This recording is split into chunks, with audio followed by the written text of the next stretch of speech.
మధ్యలో ఇదిగో సర్జరీలు చేయించుకున్నారు కదా, అది నిజమేనా? సర్జరీలు చేయించుకున్న శ్రీదేవి గారి ముక్కుకి అది ఇది అంటారు. ఇప్పుడు ఎర్లీ డేస్లో ఆవిడ ముక్కు కాస్త వెడల్పుగా ఉండేది. లండన్ వెళ్ళి సర్జరీ చేయించుకొచ్చింది. లండన్ వెళ్ళి సర్జరీ చేయించుకొచ్చేటప్పుడు వచ్చిన తర్వాత అప్పుడు మేము కిరాయి కొట్టిగాడు సినిమా చేసాం. అవునా? ఓకే.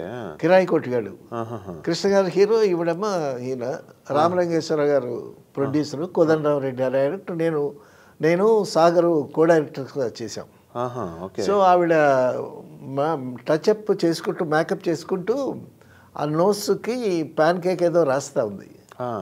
నేను గబుక్కుని వెళ్ళి, అంతకుముందు చూసిన కళ్ళతో చూసాం కదా శ్రీదేవిని, ముక్కుతో ప్యాన్ కేక్ గబుక్కునే ముక్కు పైన ప్యాన్ కేక్ రాసుకుంటుంది.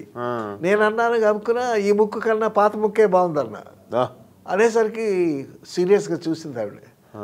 ఆవిడ వెళ్ళి మొత్తం 2 సార్లు సర్జరీ చేయించుకుందండి ఆవిడ, నోస్ సర్జరీ. ఆ నోస్ సర్జరీ చేసుకున్న తర్వాత నోస్ కాస్త ఎలివేట్ అయింది, బాగుంది. నేను గబుక్కున పాత ముక్కే బాగుందని అంటే సీరియస్గా చూసింది. సారీ మేడం అని అన్నా. ఎందుకంటే వాళ్ళు మంచి మూడ్స్లో ఉంటే, కంఫర్టబుల్ ఉంటే కదా కెమెరా ముందు వాళ్ళకి పర్ఫార్మెన్స్ కానీ ఎక్స్ప్రెషన్స్ కానీ. సో మాకు కోదండరామరెడ్డి గారు ఆయన ఎప్పుడు నవ్వుతూ ఉండేవాడు. సో ఎప్పుడు నవ్వుతూ సరదాగా ఉండేవాడు. అందువల్ల ఆర్టిస్టులు కూడా చాలా కంఫర్టబుల్గాను చాలా హ్యాపీగా వర్క్ జరిగేది. బ్రతికున్న రోజుల్లో అది కూతురుతో ఎప్పుడు తిరుమల వస్తుండేవాళ్ళు. సంవత్సరానికి ఒకసారి తిరుమల వస్తుంటారు అనుకుంటా. ఆగస్టులో వస్తున్నారు. అవునవును. ఆగస్టులో వచ్చినప్పుడల్లా ఆవిడ she is very quiet, she is very calm, చాలా మంచి అమ్మాయి. తర్వాత పాపం వాళ్ళని వీళ్ళని లైఫ్లో ఒక లైఫ్ పార్ట్నర్ విషయంలో మోసపోయి ఆఖరికి బోని కపూర్తో సెటరేట్ అయింది. సౌత్ నుంచి వైజయంతిమాల, పద్మిని చాలామంది వెళ్ళారు హీరోయిన్లు, వహీదా రెహమాను వీళ్ళంతా వెళ్ళారు. సో ఇక్కడ సౌత్ నుంచి వెళ్ళిన హీరోయిన్స్, తర్వాత బాంబేలో ఉన్న హీరోయిన్స్, వాళ్ళందరినీ మించి అగ్రస్థాయికి వచ్చింది కదండి శ్రీదేవి. అసలు సౌత్ ఇండియాని బాంబే వాళ్ళు లెక్క చేసేవాళ్ళు కాదు. కానీ ఆ శ్రీదేవి పర్ఫార్మెన్సు, ఆ Sridevi sincerity, she is very sincere girl. మేము చూసాం కదా, చాలా సిన్సియర్గా యాక్ట్ చేసేది.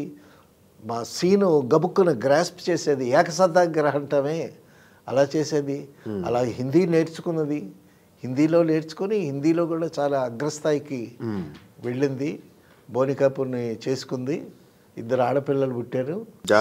జాహ్నవి కూడా ఇప్పుడు హీరోయిన్ రామ్ చరణ్తో చేస్తూ ఉంది. జాహ్నవి శ్రీదేవి అంత అందగత్తె కాకపోయినా Jahnavi is also good looking, బాగానే ఉంది. శ్రీదేవి అందం రాలేదంటారా? శ్రీదేవి అందమండి. శ్రీదేవి మంచి హైట్, మంచి పర్సనాలిటీ, తర్వాత మంచి అంగసౌష్ఠవం. అందుకే కదా ఆత్రేయ గారు ఆ పైన వర్ణించలేని అందాలన్నీ ఓకే ఓకే అని పాట రాశాడు ఆయన. ఆవిడ కళ్ళు కానీ, ఆవిడ ఎక్స్ప్రెషన్స్ కానీ, she is very talented artist. అయితే లాస్ట్లో మరణం కూడా కాస్త కాంట్రవర్సీ అయినట్టుంది కదా. మరణం కూడా చాలా మిస్టరీ అండి ఇది. అప్పుడు చాలామంది పెద్ద చర్చనీయాంశం అయిపోయింది. అసలు శ్రీదేవి మరణం హఠాన్ మరణం. ఒక్కసారి ఇండియా అంతా ఫ్యాన్స్ ఆవిడకి. ఒక్కసారి ఈ ఫ్యాన్స్ కానీ, హాలీవుడ్ కానీ, బాలీవుడ్ కానీ, కోలీవుడ్ కానీ ఒక్కసారి షాక్ అనమాట. శ్రీదేవి మరణం అనేసరికి ఎవరు నమ్మలేకపోయారు. సో అక్కడి నుంచి బాత్రూంలో పడి చచ్చిపోయిందని, తర్వాత ఆవిడేమో 200 కోట్లకి ఇన్సూరెన్స్ ఉన్నదని, సో అందుకోసమని బోని కపూర్ మీద అనుమానాలు వచ్చాయి. సో ఆ విధంగా రకరకాల గాసిప్స్ వచ్చాయి.